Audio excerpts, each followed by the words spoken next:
Hi folks, it's Farmer Tom here. We are at the NFU conference. I'm just here with George Young. You know him as Farming George. We're just chatting about Open Farm Sunday because I think you've hosted a couple of times. I hosted my first time last year. I'm hosting this year, but actually a week early on the 31st of May in South Essex near Basel. And if you check it out on the LEAF website, that you can find out all the information there. That's interesting. So you're not actually hosting on the official day. You maverick.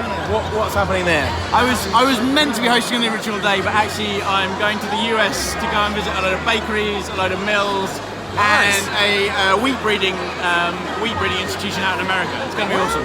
So last time was your first time. What did you learn, and what will you do differently this time? I was amazed how many people turned up. We had about 100 people coming. Well, okay. Just through social media. It wasn't even on the official website somehow. Off the chart. Always off the chart. Always off the chart. But it was wicked. Like all the local community came out. Yeah. Some guys I used to work with in London came out. It was so cool.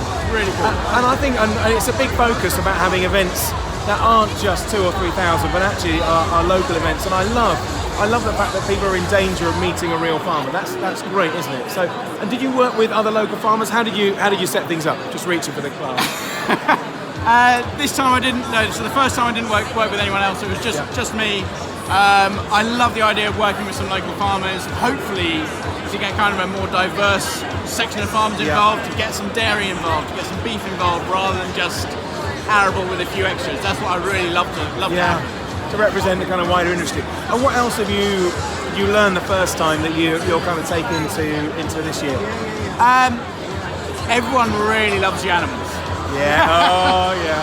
We have more than you. I know. More than me. We have a small amount of beef. As soon as we got to them, my gosh, they absolutely love them. Yeah. But actually, it's amazing how much interest there is when you start talking about the whole supply chain. Yeah. Start talking about hemp and start talking about where hemp could go. Start talking about wheat and why wheat can be an amazing crop with really nutritious properties. It's great to focus on where the supply chain goes, not just what we do as farmers. You're right, and I think actually never have people known less, probably never have people been more interested. It's exactly that, and I think actually we've got a community that do like cooking, do like experimenting, and if we can really engender that love of kind of working with local produce, it's a funny thing, if you buy a bread maker, there's a pamphlet in there that says you should buy American or Canadian strong wheat.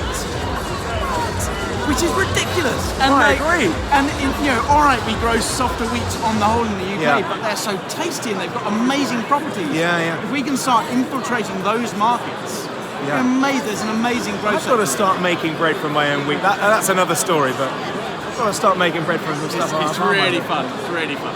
And what would you say? It's a leading question. What would you say to encourage someone who might not have signed up yet, but is thinking about doing Open Farm Sunday this year? So, I think a lot of people are worried about what could go wrong, what negative connotations could come out of Open Farm Sunday.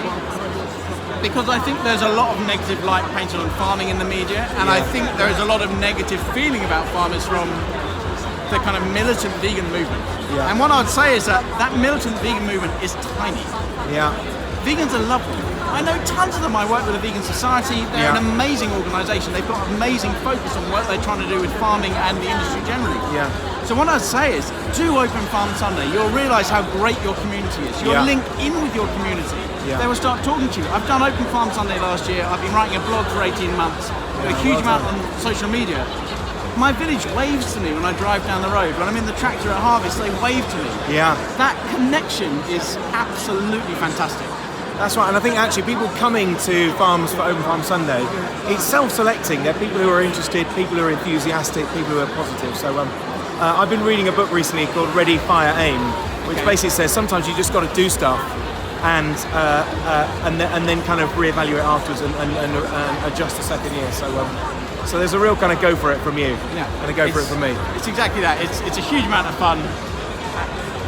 The negative, there'll always be some amount of negative, but come on, we've got to be positive in a farming industry. So that's right. Let's just go for it. And there are future consumer, there are future decision maker, the future workforce of our industry. So that's fantastic. Give yourself a plug. How do we get hold of you on social media? I'm at Farming George. I'm on Instagram. I'm on Twitter. I'm on YouTube. I'm on Facebook. All of my email address, phone numbers, everything on there. If you want to give me a call about anything, I'm available to anyone at any time. Great guy. Give him a follow. Cheers. Cheers.